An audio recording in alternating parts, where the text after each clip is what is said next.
Olá, tudo pronto por aí? Hoje a nossa análise vai mergulhar na estrutura do Brasil.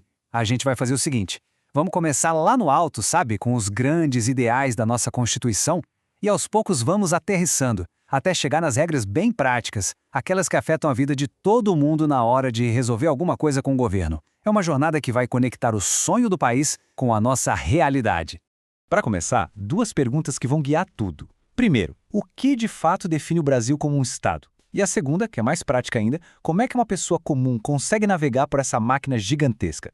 É isso que a gente vai descobrir, transformando esses conceitos que parecem abstratos em um verdadeiro manual de instruções. E olha só o nosso roteiro, vamos passar pelo alicerce, entender a máquina do poder, ver quais são as metas da nação, depois a gente foca na relação cidadão-estado, passando pelos direitos e deveres e, por fim, pelas regras para um jogo justo. Vamos lá. Então, vamos começar pela base de tudo. Nesta primeira parte, a gente vai olhar para o alicerce do Brasil. Dá para pensar nisso como os pilares que sustentam todo o edifício da nossa república, sabe? E esses pilares estão definidos logo de cara, lá no artigo 1º da nossa Constituição.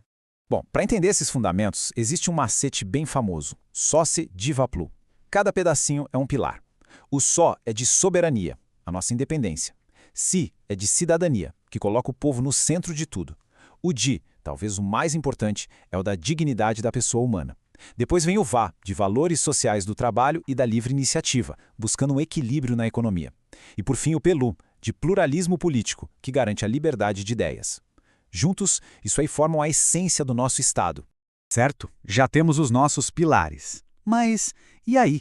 Como o Brasil se organiza para que esses valores todos saiam do papel? Agora, a gente vai entender como funciona a máquina do poder. Antes de seguir, um detalhe importante. Quando a gente fala Estado com E maiúsculo, estamos falando do mecanismo que governa. É a instituição com poder soberano sobre as pessoas e o território. É diferente de país, que é a geografia, ou nação, que é mais cultural. O Estado é a engrenagem, a máquina mesmo. E para essa engrenagem não ter poder demais num lugar só, a solução foi dividir.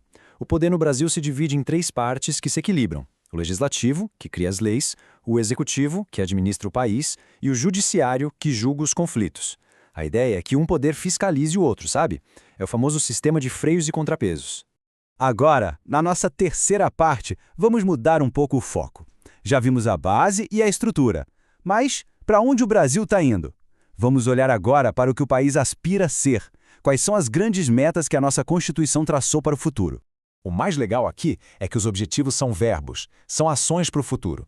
E tem outro macete para lembrar, com R, Ra, Pro. Vamos lá. Com, de construir uma sociedade mais justa.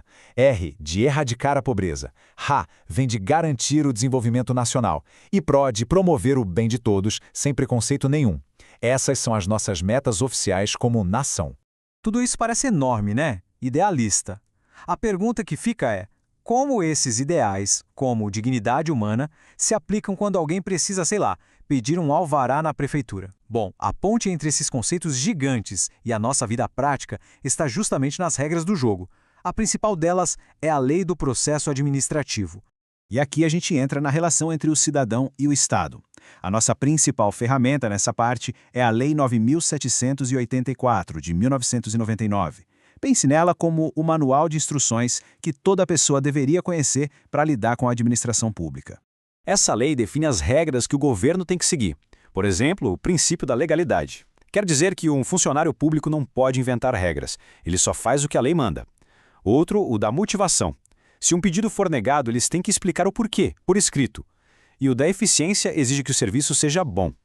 Esses princípios são garantias para todos nós. Agora, na quinta parte, a gente vê que essa relação é uma via de mão dupla. A lei não fala só o que o Estado deve fazer, mas também como o cidadão deve se portar nesse processo todo. Olha só que interessante. É uma balança. De um lado, estamos direitos de quem está no processo.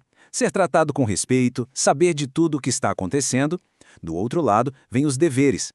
Falar a verdade, agir com honestidade, não tentar usar o processo para prejudicar os outros. É uma via de mão dupla mesmo, baseada na cooperação.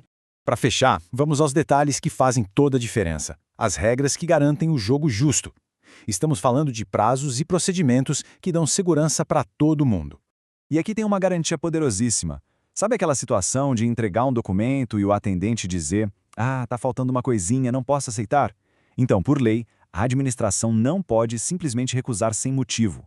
O servidor tem o dever de orientar como corrigir o erro. Isso muda tudo. O Estado deixa de ser um obstáculo para se tornar um colaborador.